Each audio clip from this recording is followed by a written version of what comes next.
Alright, good morning again, YouTube people, world, whoever, wherever. Alright, I'm going to start on this bench. That's what this video is going to be about. I do want to do this little tool here. I forgot about this little tool because I've been cutting steel with, when I made the welding cart, I've been cutting it with a grinder, with a cut-off wheel. And I forgot I had this. It's just a Harbor Freight, Chicago Electric, power tools, metal cutter, whatever you want to call that. I guess it just slows the blade down. So we're going to use this until it explodes or until it does something, but hopefully I can get some straighter cuts, because on the welding cart, which I got to dig out, I had a couple cuts that were, you know, it wasn't exactly 45, it wasn't true, but anyway, I got my line marked out. This was the old bench line. So this is going to be the other line. This is where I'm going to put it. So I ran a level line. It's going to be level all the way across. I kind of want to cut a piece of steel and attach it to the wall, because the wall is bowed, and I kind of want to try to build it on the wall as opposed to on the floor. Because if I build it on the floor, it's going to be, twisted one way or the other. It's not going to be perfectly flat. It's going to be raised on one side, whatever. So if I attach the piece on the wall, then I can make sure that that's level. And then the pieces, the arms that are going to come out are level. And then the legs that are going to go down will be flat and level. So I think that's how I'm going to do it. I'm not going to build it on the floor because I want it to be as level, as true, as square as I can get it. So I will be bringing a piece here. It's going to go across the wall. I'll bring a piece out here. I'll drop legs down from here down. And then I will have an angle, not as steep as an angle as I had before with the wood, because I had the wood resting all the way down here, and then I had it coming all the way out to here. So it was a pretty crazy angle all the way down, all the way out. So I'm just going to find the studs, which I know there's probably no studs in here because there's 1,000 holes. There's a stud here because we got nail pop. And there's a stud here, so that's what I'm going to do. I'm going to start with this. I'm going to cut this piece, do that, and then start welding stuff to it, because I want it true, level, and square, like I already explained. So I'm going to use this tool, and then once I'm done cutting this and building this table, I'll probably be doing a tool review if that thing makes it or if it doesn't make it. Alright, this is how it goes so far. A lot of metal shavings. The saw works pretty good. It's just hard to keep a straight line. So what I was doing was using a square. I was clamping a square down with a clamp. It's 1.25 inches off. So 1.25 inches off was the blade where it cut. And as you can see, I have this welding cart out here, and this is what we got so far. So always keep a fire extinguisher handy when you're welding, especially against, like, I'm stupid, so don't do what I do, because I'm welding right up against fireplace pellets, so wood burning pellets. I did put leather, so like when I was welding back here, I put this I can't remember what it's called, gauntlet or something, over. So I had to grind, I welded the top, so I had to grind it so it's flat, ground it so it's flat here. This one I cut a little bit too long, but I ended up welding it anyways, and then just ground it flat. It just barely hung over the edge or the top. I'm getting all dirty, and it just washed up.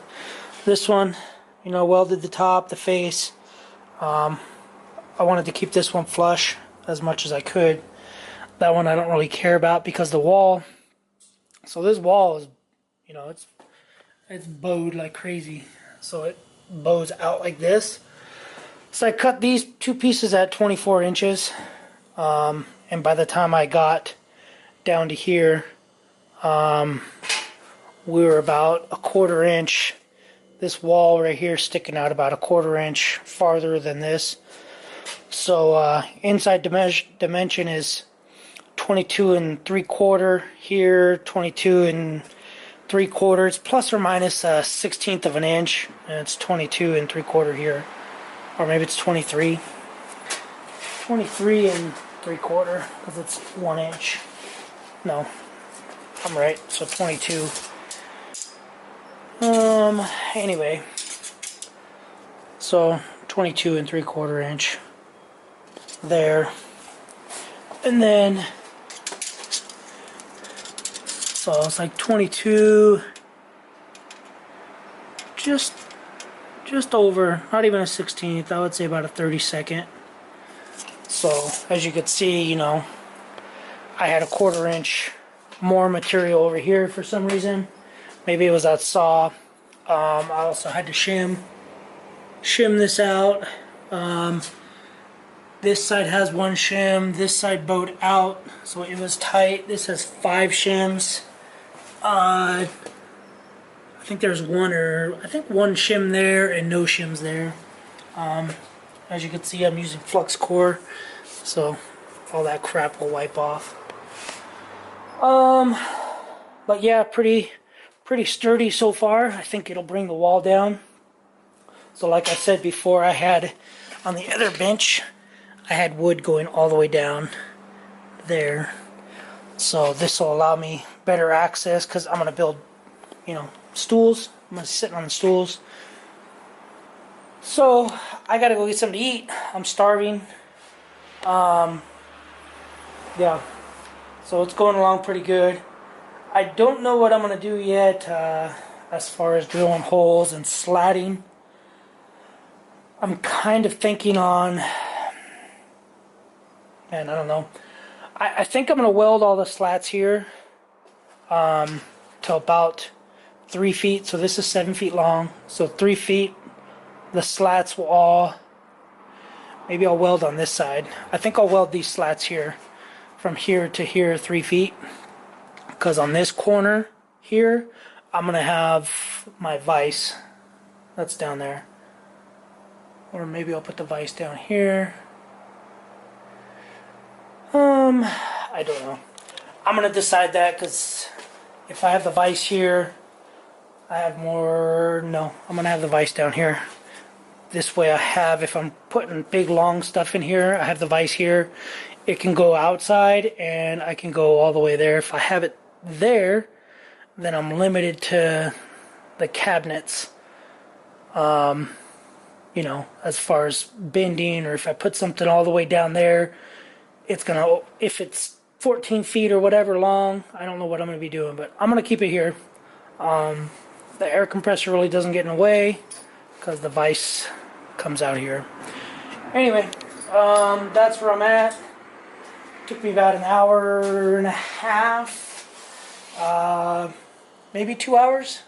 2 hours because I was looking for drill bits, sharp drill bits, and then I had to do all the shimming. I want to say that took the longest, right there, to get it level or straight, plumb, and level. And then I had to square this off. You know, this is square here and square over there. And then when I welded this here, these were dropped down a little bit, so I have them up just a little bit. As you can see, one side of this side of the level's bad, so stick this on here. So as you can see, I have it tilted up just ever so slightly because if I ever have to rebuild a transmission, so as you can see, it's same spot. I don't want the fluid running off onto the floor. I will probably do a backsplash of some sort.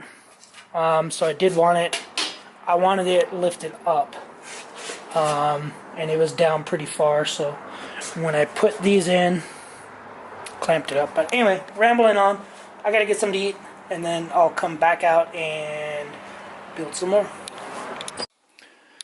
Alright guys, well, it's the next morning, Sunday morning. I'm beat, and this is as far as I got. So this side's gonna have that wide of slats, and these ones are all welded down. The vise is in. Yeah. So basically, what I am doing over here, I was looking for nuts and bolts for the vise, but so I'm taking these old valves. These are all bent valves from a Subaru. As you can see, they're bent. So I'm actually using these. So I'm drilling holes. This is my spacer that goes into the back. So I'm using just a paintbrush as a spacer to go in the back, because I'm going to buy probably some 1/8 inch steel, 1/8 inch by, I don't know, 6 or 8 inch tall. I'm going to go along the back. Anyway, so yeah, this one's in here pretty tight. So what I'm using is, these are the valves down here. So basically it's sticking down to about right there. So that's where the keeper would go. The keepers for the valves will go. So what I'll do is I'll just put little clips on there. So what I'm doing is I'm drilling a hole basically straight down and then running this down into there, tack welding it, you know, right there, and then cutting the top of the valve off. So here's one right here. So I'm just cutting the valve off. So since they're junk and they're scrap, that's what I'm doing. So I'm running into a problem with drill bits. All my drill bits are pretty much dull. I got 3 different sets of drill bits, so I'm probably gonna go hopefully tomorrow. I get all my steel from Patent Steel. Hopefully they will be open tomorrow. Tomorrow's President's Day. I'm off work, and I gotta go get some more steel. So this was 3 lengths of 20 feet. So 20 feet long. Had them cut them in half. So as you know, it's 7 feet, 7 feet, 2 feet out, and these are 27 inches long, because I wanted an overhang, a nice 2.5, 3 inch overhang. I want to say it's about 3 inch overhang. Yeah, so that is 60 feet of steel. It's actually less than 60 feet. I have this is what's left over. So this is, I want to say 20 gauge, 16 gauge. So this is lighter stuff. This is the heavier stuff, the new stuff. Yeah, so this is basically all I have left. You know, minus these weird little cuts down there. That is all I have left of the 1/8 inch wall tubing. So these 4, 1, 2, 3, 4 are the thin walled. I don't know if you can tell a difference. So this is really thin, that's thick. This is all 1/8 inch thick. This is thin walled. The reason this is thin walled and over here is because I won't weld over here. I'll have the drill press back there, the vise here, and probably the grinder set back in here somewhere, just up against this. And I will probably do some type of quick release system for the grinder. This way I can disconnect it and just throw it in the back if I gotta run something over here. But I had that same setup for, I don't know, 2 years, and I've never had to move the grinder. But anyway, so I'm going to be done with this video today. I'm probably just going to do some cleaning up.